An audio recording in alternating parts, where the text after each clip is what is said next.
How can you make your dating life 10 times easier starting this week?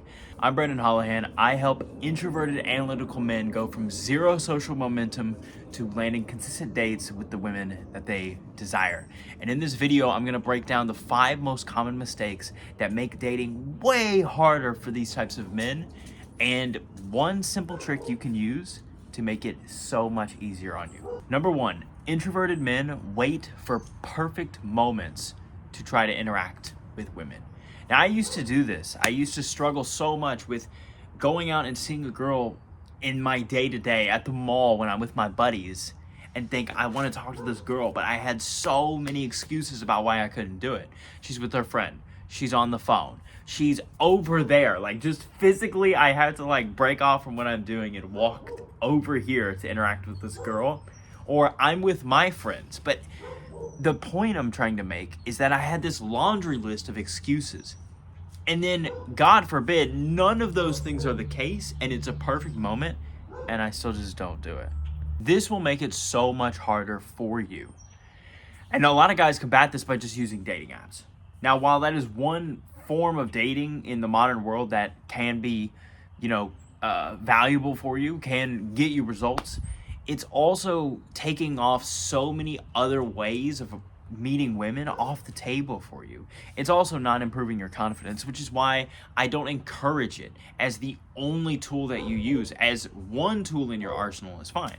But if you are solely focused on using and optimizing your dating profile, you're leaving opportunity on the table. So the solution to this laundry list excuse thing that we tend to do, where we're looking for this perfect moment where the girl is perfectly set up in that position by herself, not on her phone, not talking to somebody in a phone call, not walking away, not walking towards me, she's in the perfect moment. What you can do to combat this is start keeping track of the excuses that you make. So what I would do is I had a notes app on my phone, and it was excuses for approaching. And I would be walking down the street and I would see a cute girl, and I would have, a couple excuses that come to mind. And maybe I just don't approach the girl. I let myself off the hook, but the thing I had to do in that moment was write down those excuses. And I did that every day for a couple of weeks till I had a list of my excuses clearly in front of me that I could see when I'm not around women. And I could look at them and see how maybe ridiculous they were, or how practical and logistically they made sense. But at this point now I can target and attack them. So what I did is each week when I was approaching really consistently, and I had coaching, and I was really learning how to move forward, I had accountability, which if you're struggling with this, that's exactly what you need. And that's exactly what I do. So if you're interested, click the link in the description below to apply for one-on-one coaching. But when I was in that position, I would each week pick one excuse and make it the goal. So the excuse may be I would meet women on the street. I'm walking down the street, okay? And if a girl was across the street, I'm I can't approach her, she's over there. That was an excuse I had. And so I made that the goal for a week. I'm not gonna approach any girl unless she's over there. And so the first one was super awkward and uncomfortable, but then it became so easy. Once I attacked that excuse went away, essentially. And I did this for each excuse until my list of excuses became 0 or minimal. And now I'm approaching almost every girl that I see, because I know that my excuses, and I've showed my brain hey, these excuses, I know you're trying to protect me, but it's all good. There's no big monster trying to kill me, okay? She's just a girl across the street. It's not a big deal. And almost always I found that these excuses were impractical, and that these girls actually didn't care about the things I was worried about. No girl from across the street was you went across the street to come talk to me? You're crazy. Nothing like that ever happened. Number 2, analytical introverted men overanalyze every little thing that the girl does as to see if it's a positive or negative thing. So you probably have this belief that women are so good at dating and micro expressions and body language, and every single thing they do is calculated like a chess mastermind. But you would be wrong. Women are nervous, women burp, Women have bad breath in the morning. Women are as human as you, and they are as overthinking as much as you are. In fact, if you watch like female dating content, not that I consume that much of it, but I've seen some clips. It's hilarious to see how women talk about dating because they analyze more than we do in some cases. And so if you think that you are like dissecting this woman who is making these perfect chess moves to try to attract you or try to get away from you or try to play you or try to whatever, you're wrong. Like, she's probably just being a girl and just doing things, and she's probably nervous and anxious if she's into you. But I'm going to teach you some micro expressions right now that you can know are positive or negative. But then I want you to like know that these are big ones. That if you see these are good signs. But you don't need to hyper analyze every single little thing. If she's talking to you and she looks away for a second, there may just be something behind you, dude, that she noticed. It's not a big deal. It doesn't mean she lost attraction. It's not a big deal, okay? But things that would be a big deal. A very negative sign, which the inverse of this is a very positive sign, is how much she reacts physically when she's talking to you. I'll give you an example. If you talk to a girl and you start the conversation and she's like this, and this is her body language. This is a bit of a masculine, chill vibe body language, right? And so if she's sitting like this and she, for the next 15 minutes of you talking, she never moves. This position doesn't change. She never shifts. She never like, I don't know. You know what I'm saying? She just stays in this position the entire time. This is a very negative thing. And what I mean is that she's not reacting to you. Like, you are not creating reactions within her through your conversation, through your vibe, through your connection. If she's not reacting, then she's not that interested. When women are really attracted to a guy, you'll notice that they fidget. They play with their hair. They play with their necklace. They play with their clothes. They move like this, and they look around and they do all of this. And this is body language of a woman who is attracted. She's reacting to you. She's reactive. That's a very positive thing. So that's how you can see a big thing that on one side it can be positive, and you can see how on the other side it could be very negative, just depending on how she's responding to you. This is one that I would say is when you should pay attention to, and that I see many guys don't. That they're having a conversation that's 15 minutes, which is awesome, because a lot of guys aren't. But the girl is not reacting to them at all. The girl is like totally stone face, totally stone body language. She's more masculine than you are at this point because you are reacting. Let's go to number 3, which is men approach in bad environments. The only environment I ever hear guys talk about on a very consistent basis is clubs and bars. There's a handful of reasons these are terrible environments. Number 1, there's alcohol involved, not just for her, but for you, which creates so many issues. But I'll give you the biggest one for me and for my coaching of men, which is it affects your ability to build your own confidence. Can you imagine how much more confident guy is if he's approaching groups of girls and he's drinking water versus the guy who's approaching like one girl or two girls or like pairs of girls, but he's drunk. He had to get drunk to go approach these girls. And I'm preaching from my own experience. When I was in college, I was in a fraternity, and anytime that we had parties, which we had parties all the time, and I wanted to interact and talk to a girl, I would get so drunk to try to like talk to these girls or dance with these girls. And I would be so, like, I would sit in the back pre-game, the party is like ongoing, and I'm in the back trying to get my liquid courage going, and I would drink to the point that I was nearly blackout and still think I'm not confident enough and I just need more alcohol, and I would just black out and then go try to talk to girls. It was honestly insane. And now I'll go to a bar and I will have a 1 drink maximum, and in some cases no drinks, especially early on when I was first trying to get more comfortable with these environments with bars and clubs. I would just drink water, and it was for my confidence. It was because it was uncomfortable that I wanted to sit with the discomfort and improve my confidence overall so that I could actually interact with women better even if I had just 1 drink. That's one of many reasons that bars and clubs can be bad environments.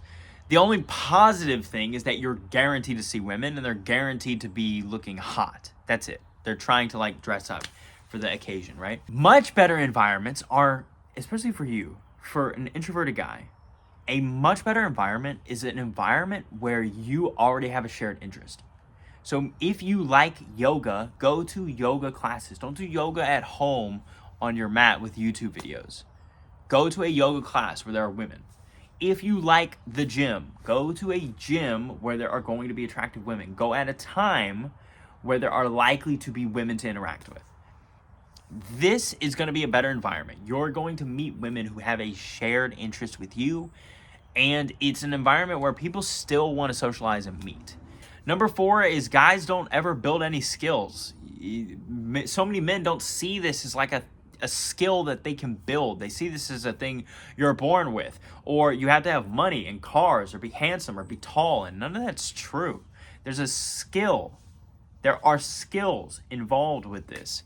And I want to say like the biggest myth that I want to debunk is that women are as obsessed with physical attraction as men are. There is novelty in being physically attractive. It does make approaching easier. I would consider myself a 6'7". I don't think I'm some super god tier Chad, super attractive man. I just think I'm reasonably good looking. And I would say that is helpful. It's definitely makes it easier than if I was really ugly, right? But in most people's cases, building an attractive look is something they can improve anyway. If they just ate a better diet, they would have less acne, they would lose weight and have less puffiness in their face. If they went to the gym, they would have a more physically appealing physique and better skin if they drank more water. And that alone would change so many men's situation. And then just be like aware of your haircut. And that alone is like enough to be reasonably attractive and attract a decent amount of women from the novelty. But what attracts women way more than the physical appearance, as opposed to men, for men, we focus on the physical appearance of a girl way more than women do. Not that women don't prioritize it, just not nearly as much as we do. What's way more important for a man is how you connect with women, how you vibe, how it feels for them to be around you and experience you, how good you are at flirting. And you don't have to be amazing at flirting. You just have to be like able to do it and comfortable doing it. How good are you at escalating and moving things forward and leading interactions with women and leading them through spending time with you? Okay, not through life, not being their dad, but just leading them through like, okay, we're gonna go on this date and then we're gonna go here and you know, what are you thinking? Like, this sounds good. And just being a leader in these situations is gonna make it so much easier for her to fall into your frame and be attracted to you beyond just your physical appearance. And I'll tell you that women get over the physical appearance if your vibe is shit. So if you think that guys who are super attractive are getting girls just because they're physically attractive, you're wrong. There's so much more that goes into it. To keep learning more about this stuff, just follow me for more. I'm gonna keep dropping content on how to be more attractive, not just physically, but in ways that women are really looking for. And number 5, the worst one is pre-planning everything you say, which makes you rigid. I remember this time where I was super into this girl, freshman year of high school, okay? And I had a class with her like, I don't know, twice a week or something. And like one of those days was a Thursday. So on Thursday, I decided, oh my God, I'm so into this girl. I can't wait to talk to her again next Tuesday. So Friday, Saturday, Sunday, Monday, 4 days, I was obsessing and thinking about what I would say on Tuesday. So when Tuesday came, I had this whole plan in my mind of what to say to her. We barely knew each other. And so I came and I tried to force this interaction that I had fantasized about. And it became so awkward. It completely destroyed my chances with this girl forever. I know the moment that I was like, I just fucked up. And I then, for the next 6 months, kept trying to like fantasize and strategize interacting with her. It just never worked. What is so much more effective is learning a couple of lines. Sure, I use the same opener on every girl. It's not a big deal. Like, that's how I start every interaction. I say, hey, excuse me, I noticed you while I was walking by and I thought you looked really cute. I wanted to come say hi. That's how I'll start most interactions with girls. But then everything after that is whatever happens. I'll say whatever comes to my mind. And that is a much better skill than leaning too hard on scripts. And I see a lot of guys building entire scripts to help them improve. And I see dating coaches promoting scripts. Here's exactly what to say to a girl at a coffee shop, and she'll say this, and then you say this, and she'll say this, and then you say this. And it's way too rigid. You need to learn just a few lines that you can practice so that you can just have a bit of an arsenal to come in with into the conversation and pull them out as you need. And if you're early into the game, if you have never really approached or you haven't had many interactions, then yeah, start with some scripted stuff, but it's just to get the ball rolling. It's just to build a little bit of confidence and a little bit of comfort interacting with girls. After that, you need to develop the skill of true confidence, true courage, true presence. And true presence requires you to be able to be spontaneous in the moment and say what is just on your mind and have that be a coherent, fun, competent, relaxed, cool interaction with a girl.